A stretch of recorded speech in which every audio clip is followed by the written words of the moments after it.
Hello my dear students, आज अपन discuss करेंगे RF value तो कैसे कैलकुलेट करते हैं। ठीक है, क्रोमेटोग्राफी से ही। तो आरएफ का फुल फॉर्म होता है रिटार्डेशन फैक्टर। ठीक है, तो अगर आप देखो आरएफ वैल्यू का फॉर्मूला, तो it is what, distance travelled by solute upon distance travelled by solvent. Okay, so ये अभी एक फिगर है, इसके हेल्प से हम देखेंगे। ठीक है, जैसे ये आपका कंपोनेंट वन है। कौन सा? ये आपका पेपर है। ठीक है, इस पे आपने मिक्सचर का स्पॉट ये डाला था। ठीक है, मिक्सचर जो कि आपको सेपरेट करना था उसको आपने ए माना। बी इज व्हाट, जो आपका मोबाइल फेस ट्रेवल किया, जहां तक ट्रेवल किया उसको आपने बी मान लिया।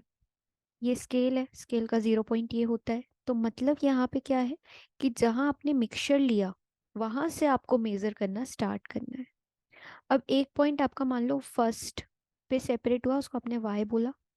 दूसरा पॉइंट, सेकंड पॉइंट इस यहाँ पर सेपरेट हुआ तो उसको आपने एक्स बोल दिया। तो R F value first component के लिए क्या होगी?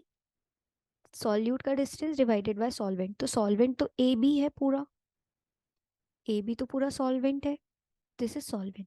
सॉल्यूट का डिस्टेंस क्या है? ए वाई। ठीक है, तो मिक्सचर से एक पॉइंट जहां तक पहला सेपरेट हुआ वो आपका सॉल्यूट का डिस्टेंस। फिर सेकेंड कंपोनेंट के लिए क्या हो जाएगा?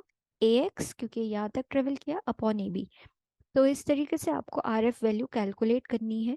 ठीक है, बट क्या ध्यान रखना है कि लाइन ए जो है वहां से आपको ए एक्स और ए वाई का डिस्टेंस मेजर करना है। ठीक है, सेंटर पॉइंट से। अ, एक ये एस्पेक्ट है कि क्रोमेटोग्राम आप कैसे डेवलप करते हो।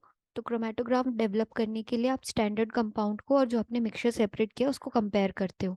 ठीक है, तो जैसे ये एक आपका स्टैंडर्ड पॉइंट ए है और ये स्टैंडर्ड स्पॉट दूसरे स्टैंडर्ड सब्सटेंस का ये है, और ये आपका मिक्सचर का पॉइंट है सेंटर पे। अब जैस जितना जितना मिक्सचर सेपरेट होगा जिस जिस लेवल तक, आप कंपेयर करोगे स्टैंडर्ड से। अगर सेम लेवल पे आता है तो हम कहते हैं कि हाँ, ये जो सब्सटेंस है ये स्टैंडर्ड वाले से मैच कर रहा है, तो ये प्योर है। ओके, सो इस तरीके से आप क्रोमेटोग्राफ एक डेवलप होता है। ओके, मिक्सचर इज व्हाट, उसको आप अननोन भी कह सकते हो, अननोन सब्सटेंस। तो आर एफ वैल्यू क्या है? R F value is the characteristic of A solute. ठीक है, R F value is the characteristic of the solute।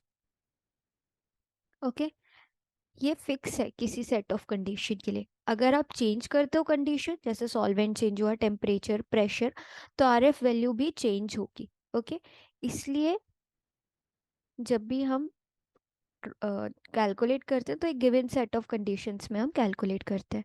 ठीक है, so we can say that कि पेपर क्रोमेटोग्राफी क्वालिटेटिव एनालिसिस के लिए यूज होती है, अलग अलग सैंपल्स के लिए, और identification of a components from a mixture.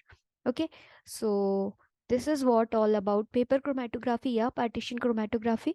I hope आप लोगों को ये समझ आया होगा एंड 141 वाले स्टूडेंट्स के लिए हेल्पफुल होगा। एंड नॉट ओनली फॉर 141, सारे बीएससी स्टूडेंट्स के लिए यूजफुल होगा। Okay, so thank you.